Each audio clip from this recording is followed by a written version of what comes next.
Caríssimos irmãos e irmãs, eu gostaria de fazer uma relação entre o Evangelho de hoje e um versículo, uma afirmação da primeira leitura que hoje foi proclamada. Comecemos então pelo Evangelho. O Evangelho nos apresenta Jesus que vai passando de povoado em povoado e diz que, além dos discípulos, algumas mulheres que tinham sido curadas de maus espíritos e doenças acompanhavam Jesus. E dentre elas, diz aqui que Maria, chamada Madalena, da qual tinham saído 7 demônios. E aqui nos dá a ocasião de nós refletirmos sobre os clássicos 7 pecados capitais, que de alguma maneira, meus santos, são doenças, diz aqui em que essas mulheres tinham sido curadas de maus espíritos e doenças.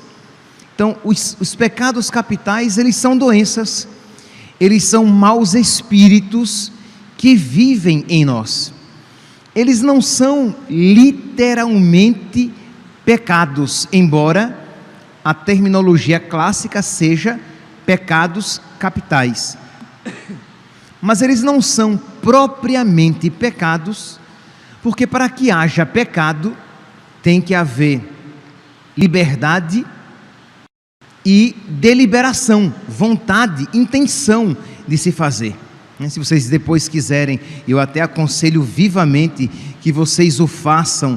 Se vocês pegarem depois o catecismo, o artigo 8º, no número 1846, 1846, de 1846 até 1896, são apenas 30 números, 4 folhas aqui do catecismo, e vocês, que vai falar sobre o pecado, e é bem simples, bem didático, é muito fácil de se compreender, e seria muito proveitoso que vocês lessem, e não apenas esses números, mas que o catecismo fosse um livro íntimo de vocês. Pois bem, aqui então, no catecismo, vocês vão encontrar no número 1857, que diz assim: para que haja um pecado mortal, para que um pecado seja mortal, requerem-se 3 condições ao mesmo tempo. O pecado é pecado mortal, todo pecado que tem como objeto uma matéria grave, isto é, algo contra os 10 mandamentos, que é cometido com plena consciência, eu sei que aquilo é algo grave, eu estou consciente disso, e eu faço deliberadamente, isto é uma matéria grave, eu sei que é grave, e com intenção, com vontade, deliberadamente, eu realizo aquele pecado. Mais à frente, no número 1862, vocês vão encontrar: comete-se pecado venial quando não se observa em matéria leve a medida prescrita pela lei moral, isto é, quando você falha, mas em algo leve, né? Por exemplo, você, de uma maneira quase que despercebida, você disse uma mentirinha, entendeu? Não foi nada que gravíssimo, que prejudicou, que destruiu a fama de ninguém, entendeu? Sei lá, alguém ligou para sua casa, quer dizer, alguém ligou para sua casa, eu estou aqui pensando antigamente quando existia telefone fixo, né? Alguém ligou para sua casa, ninguém mais liga para sua casa, liga para o seu celular, né? Mas tá bom, vou pegar esse exemplo. Alguém liga para sua casa, era muito comum isso antigamente. Fulano está? A pessoa diz: ah, não está não, sei lá, porque a pessoa está ocupada fazendo, e depois ela retorna, entende? Então quer dizer, foi algo leve, mas, sem sombra de dúvidas, foi pecado. Então, comete-se pecado venial quando não se observa em matéria leve a medida prescrita pela lei moral, ou então, quando se desobedece à lei moral em matéria grave, mas sem pleno conhecimento e sem pleno consentimento. Então você não tinha um pleno conhecimento da gravidade daquela matéria, e você também não deu, você quase que foi coagido a fazer aquilo. Então, não é um pecado mortal, mas é um pecado venial. Mas os pecados capitais, eles não entram nestas nomenclaturas. Por quê? Porque eles são tendências na sua alma. Isto é, você percebe que existe uma inclinação no seu coração, na sua alma, à soberba. Isto é, você luta contra isso constantemente, mas você percebe que você é dado, existe uma inclinação à soberba, à avareza. Você percebe que você, com muita facilidade, você tende a se apegar às coisas, a querer possuir, e você luta contra isso. Quer dizer, não existe consentimento nenhum, não existe um ato, existe apenas digamos, uma inclinação da sua alma. É quase que uma concupiscência, né? Você percebe que existe uma fome daquele pecado na sua alma. Lembrando que os pecados capitais, infelizmente, meus santos, a grande maioria, infelizmente, tem todos eles na sua alma, mas existem aqueles que têm precedência, que prevalecem. Então, você olha para a lista dos pecados capitais: a soberba, a avareza, a luxúria, né? A impureza, né? O pecado da luxúria. Às vezes as pessoas se confundem, achando que tem a ver com luxo, com riqueza. Não, o pecado da luxúria é o da impureza, com relação às realidades sexuais. Então, luxúria, ira, inveja, gula, preguiça. Então, em algumas pessoas, umas tendências são mais fortes, ou em outras pessoas, outras tendências são mais fortes. E o importante é que você se analise. Então, será que em mim a soberba, ela está presente, essa tendência, e quando eu menos percebo, já existe uma inclinação de eu querer me achar melhor do que os outros, de eu querer achar que só eu sei as coisas. Eu tenho uma dificuldade de reconhecer, quando eu errei, eu reconheço, mas é sempre uma luta. Eu tenho uma dificuldade de aceitar a opinião do outro, mesmo quando eu vejo que tem mais probabilidade dele estar correto. Eu aceito, mas a primeira atitude em mim é rejeitar. Então, a ira. Eu sou muito irascível, eu tenho que estar sempre me controlando, senão eu dou patada em todo mundo. Mas eu tenho me trabalhado, eu não tenho consentido quando a ira vem. Mas, ou a preguiça, você percebe que não apenas a preguiça nas coisas espirituais, mas a preguiça nas realidades humanas, né? Você é preguiçoso no seu trabalho, você é preguiçoso, você quando faz as coisas, você faz meia boca, você faz de qualquer jeito, você não faz, né, quer dizer, quando isso acontece, já é pecado, né? Você percebe que a sua tendência, que enquanto estiver na tendência, na inclinação, e você não consente nisso, você não pecou. Mas assim, a partir do momento que você percebe que tem a preguiça e você consente, aí você já pecou, você já cometeu aquele pecado, sem dúvida. Mas você percebe que a sua inclinação é para estudar, nossa, é um sacrifício, porque você tem preguiça de estudar. Você estuda, mas você tem preguiça de estudar. Seus pais mandam você fazer alguma coisa, você vai, entendeu? Mas se arrastando a sua alma, porque você tem preguiça de fazer. Então, tudo que exige um sacrifício para você é algo muito pesado. Você faz. Então, percebeu que os exemplos aqui que eu estou dando, você não está consentindo. Você percebe que você é desregrado na comida, seja para comer muito, seja porque a gula não é apenas o comer muito, é o comer muito, é o querer sempre comidas muito gostosas, muito saborosas. Então, se a comida não for muito requintada, muito do seu gosto, você tende a desprezá-la. Mas você luta, e aí não, você vai e come aquilo que deve ser comido, embora não era o que você gostasse. Porque existem pessoas para quem a comida é algo muito mais significativo.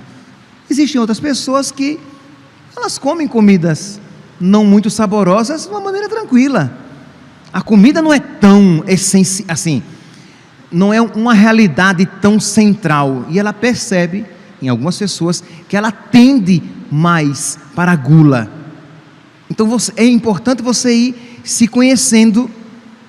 A inveja, você luta contra isso, mas com facilidade você percebe que a sua alma, ela se inclina a ter inveja da alegria do outro, ter inveja porque aquela pessoa tem uma vida aparentemente mais realizada, uma casa parece que é mais bonita, um emprego melhor, uma vida mais saudável, e eu tendo não apenas a batalhar para ter uma vida semelhante, mas eu invejo aquela pessoa, porque ela tem, eu me entristeço, eu tendo a me entristecer.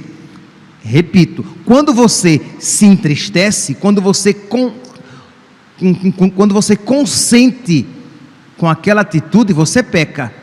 Mas quando você percebe que é uma inclinação e que você imediatamente, você já a reorienta, é uma inclinação na sua alma, é uma tendência que existe em você, mas não é algo que você consente, mas é algo contra o qual você precisa lutar. Então, a luxúria, aquela pessoa que ela percebe que ela precisa vigiar constantemente, 24 horas por dia, o seu olhar. Ela precisa vigiar. Todo mundo precisa vigiar. Mas vocês sabem que existem pessoas para quem isso é mais tranquilo. Para outras pessoas, isso é muito mais complicado. Então, elas precisam vigiar constantemente o olhar, os pensamentos, aquilo que elas venham a assistir.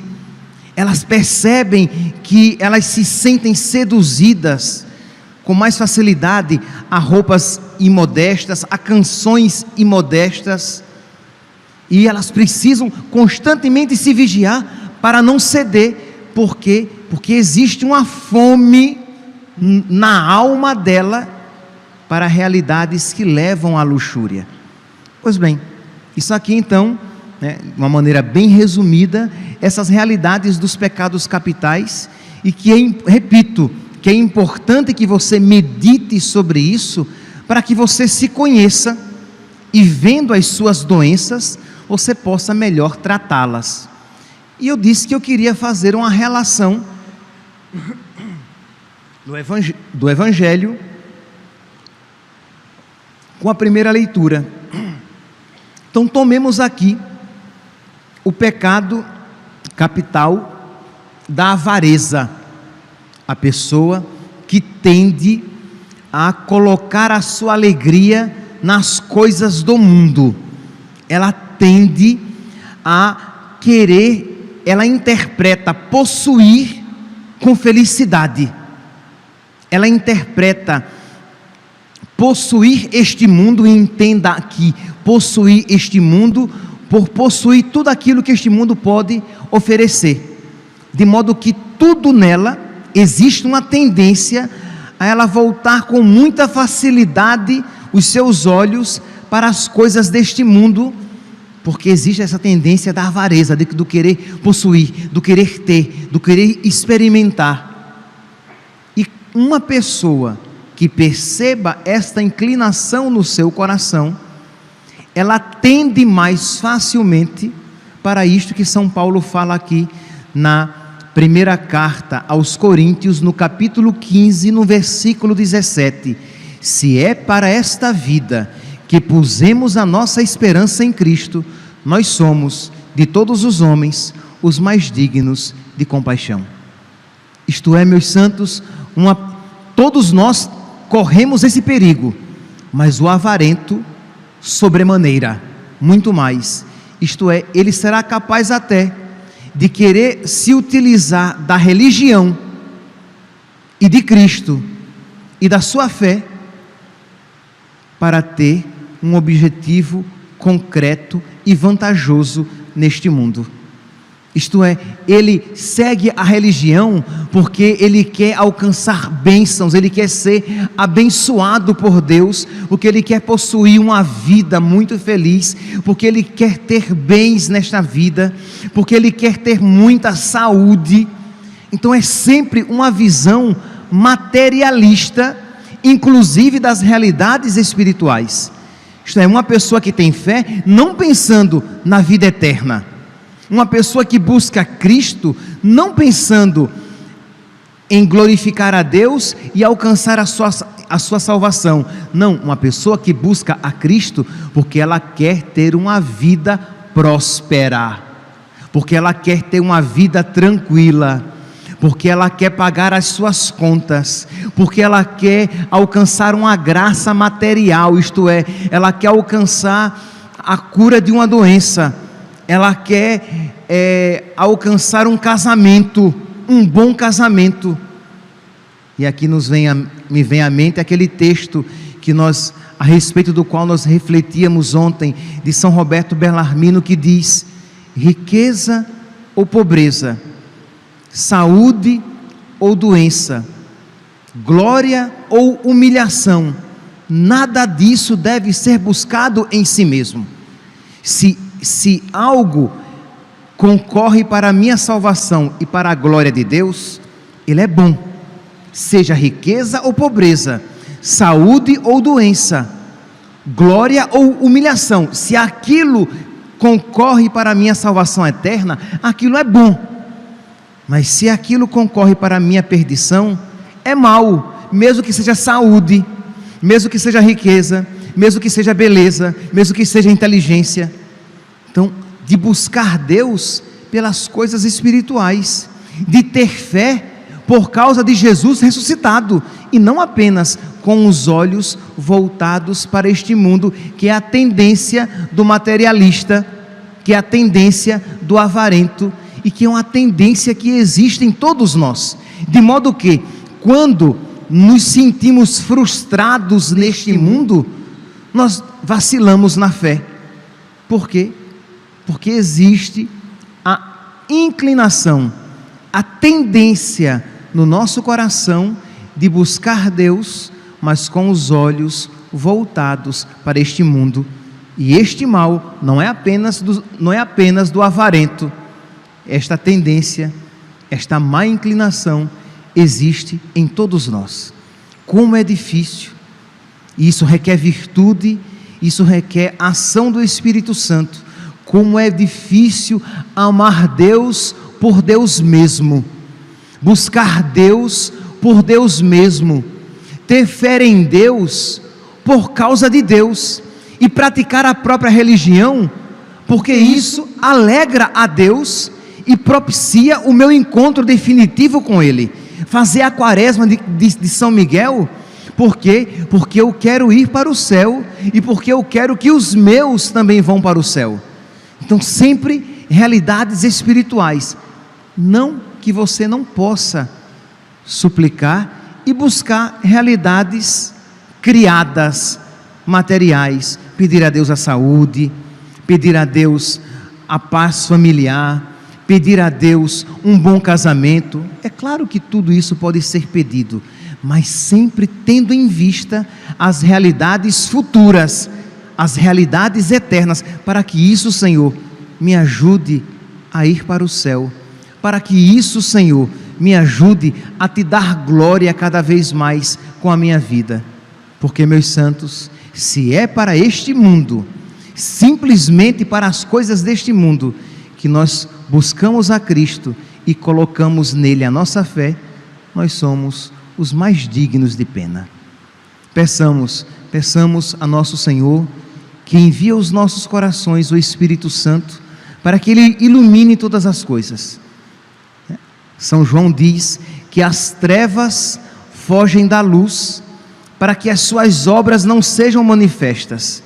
Pois bem, peça a Deus, a luz de Deus, para que ilumine o seu coração e você veja as suas obras, e você veja as suas doenças, e você veja as suas misérias, as suas inclinações, e aí, confiante na misericórdia de nosso Senhor, você vai apresentar as suas doenças e dizer: Jesus, olha, Senhor, eu tenho estas e estas inclinações, ajuda-me, Senhor.